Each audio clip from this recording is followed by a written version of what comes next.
Hello guys, welcome back to the second video of 3 for particle motion. In this video I want to go over how to analyze graphs and talk about those, but one of the things that I wish that I had done a little bit more in video number 1, so I'm going to put it here, is talk about units again. I want you guys to understand why velocity and acceleration have the units that they do, and it also is a good review for just derivatives themselves. So I think it's pretty standard that everyone understands that position is just how far it's traveled. So meters, miles, whatever it is. Velocity, so velocity is equal to the derivative of your position function. Well, another way of writing this is the change in our position function with respect to time, as we did a lot with the related rate section. So this is going to be now the change in our position, well, that's in units of meters. And then this is the change in time, and that gives us to us in seconds. So that's how we incorporate the units of time in this particular problem. And then acceleration, well, that's just the derivative of my velocity. So then I have to do the change in my velocity with respect to time. Well, the units for velocity is already meters per second. And then I have to then do another second. So then it's meters per second squared. So I know that some of you may not care about that, but I just want to make sure that I'm better about explaining to you guys what this is, because students do struggle with units in this course, and so I'm going to try my best to, every time that I talk about units, I give you guys, why they are what they are. So always I get students like, I don't understand why it's meters per second squared. So hopefully that makes more sense to you. So with that being said, we're going to move on to graph analysis. Okay, so here we are with the analysis of graphing, and in example number 5, it says the graph shows the velocity of an object that is moving along a straight line for t on the interval from 0 to 7.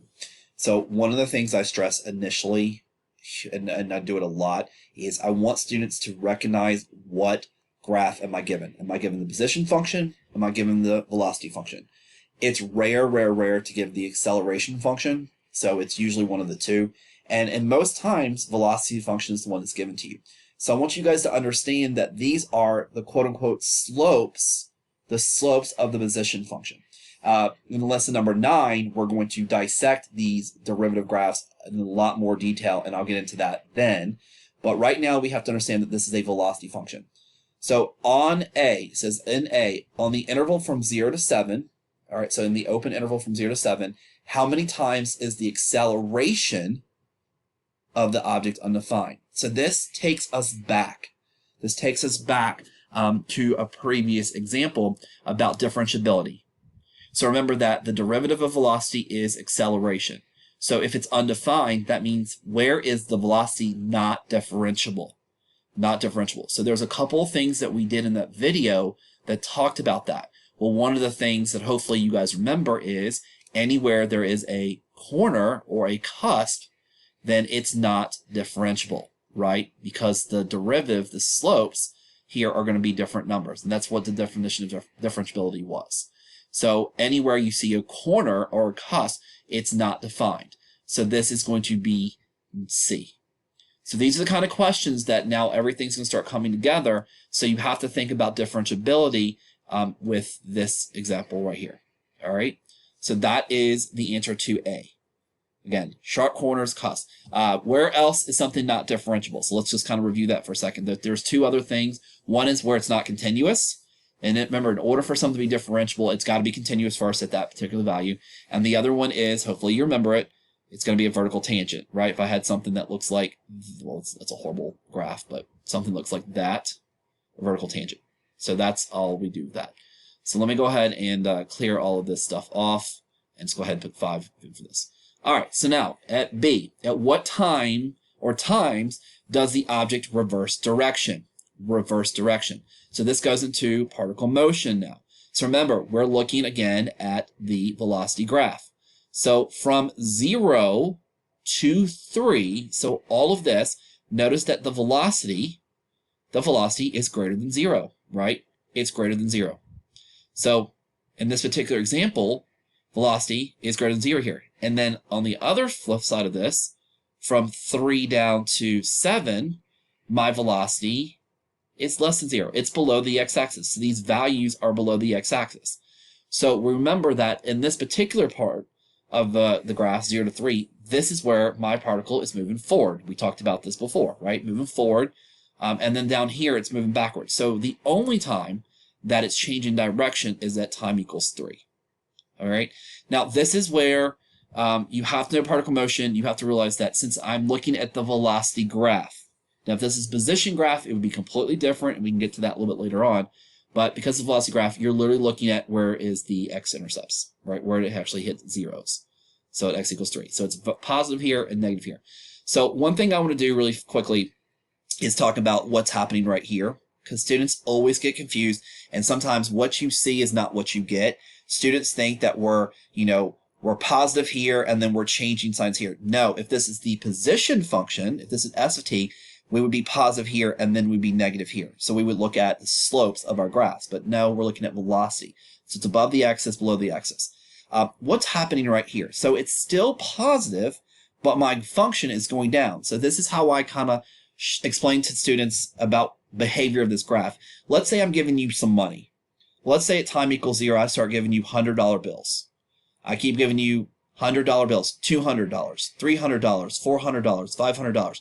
Here, I'm now going to just start giving you $50 bills in increments of 50. Then here, I'm starting to give you $20, $10, $5.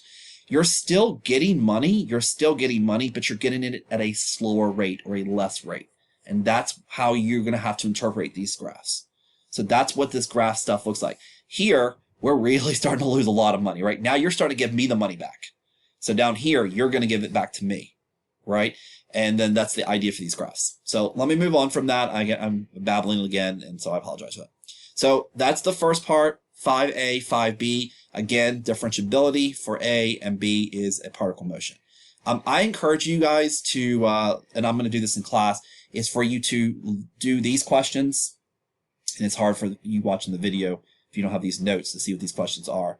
But maybe once we read the question, you guys can look over here at the graph and talk about it. So let's see what we can do with these problems in this problem right here. So the graph shows the velocity.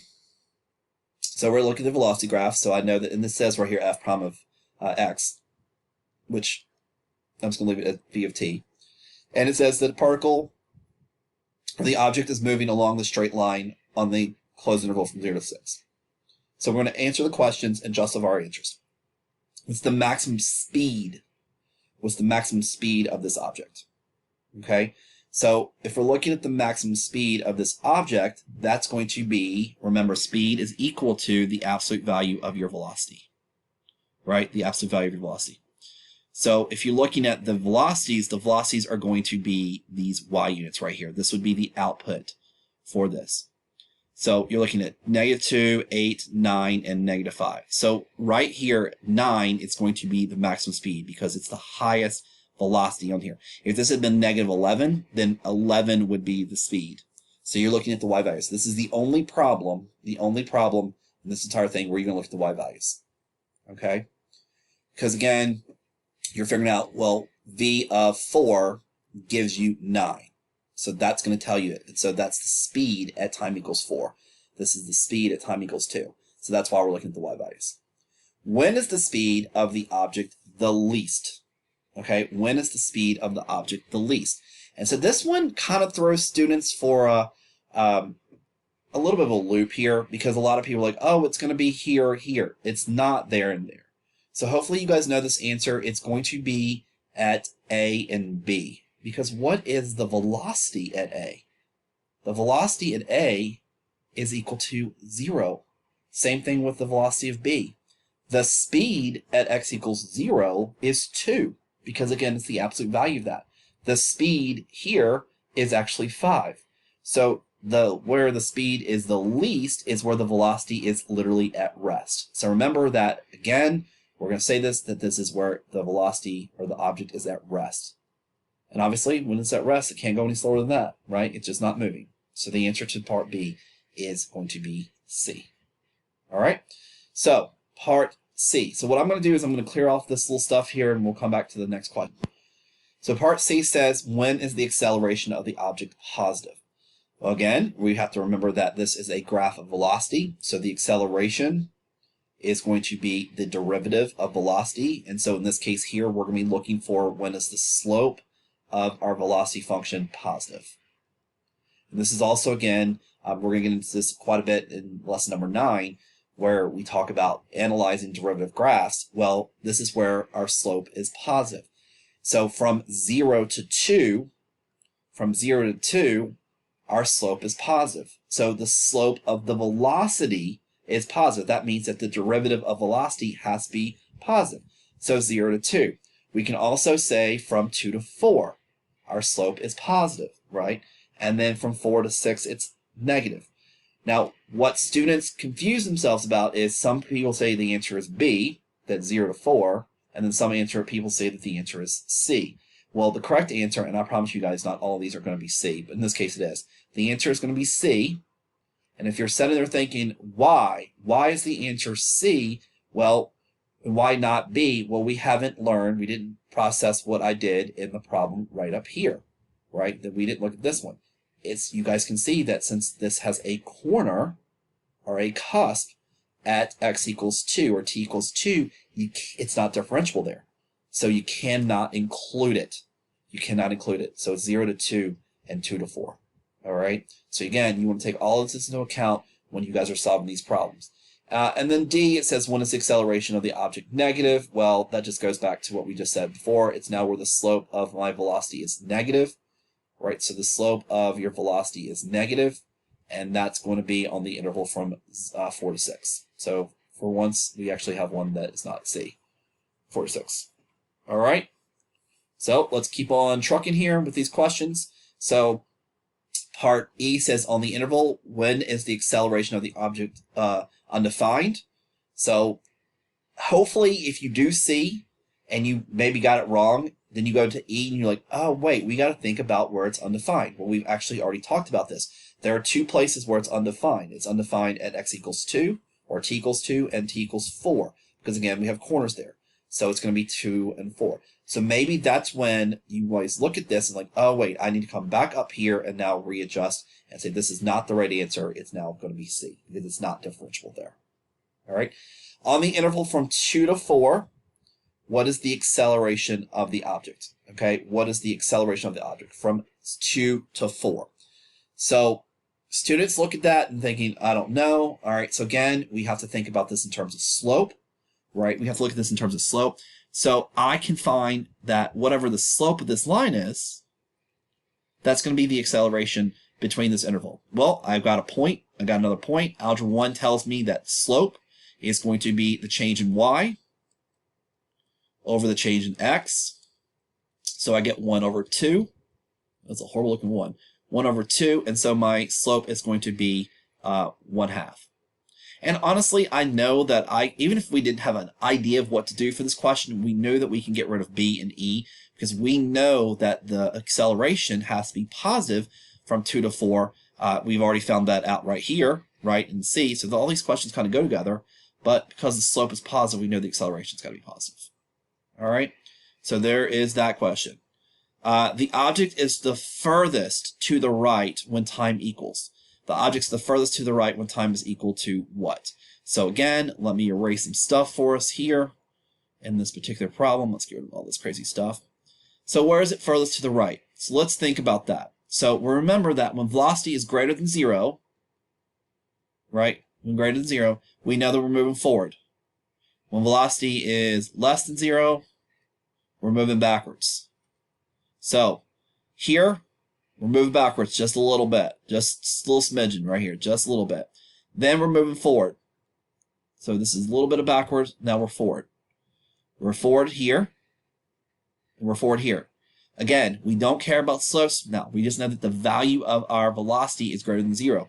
And then we start going backwards here. So the furthest forward we are is actually right here at B. Because at B, we actually change directions again. So again, this is the same kind of question that was up here with part B. So the answer is going to be B, right? Because after we go to B, then we're going to go backwards again. Okay, so let's look at question H. On the interval from 0 to 6, when is the particle speeding up? When is the particle speeding up? So since there's no multiple choice here, let's just write the answers up here. So when is the particle speeding up? So you got to think about this in two different ways. One is, let's look at the sign of velocity. Since that's in green, I'll do that. So velocity, my sign for velocity is negative here. The sign for velocity is positive here. Positive, positive, and negative. You're looking above the axis, so velocity is greater than 0 up here, and it's less than 0 up here.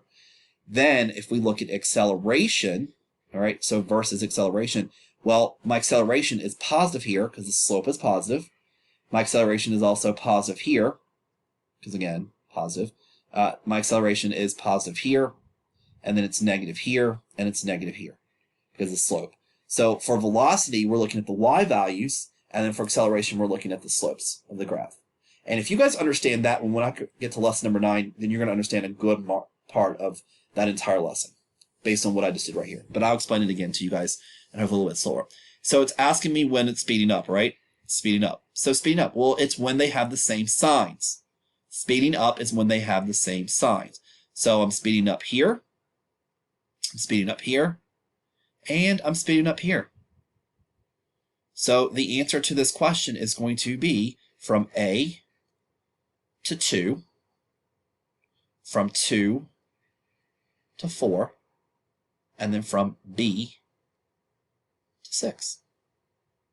And again, it's where my velocity and my acceleration have the same signs. So if it ever asks you guys to justify your answers, that's exactly what you would do. All right, so that's where I'm going to stop for this video. I hope that this makes sense.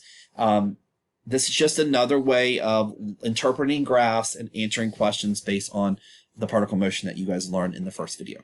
So when we get back to our third video, I'm going to do more examples algebraically and then throw a couple more questions there for you. So I'll see you guys in the next video.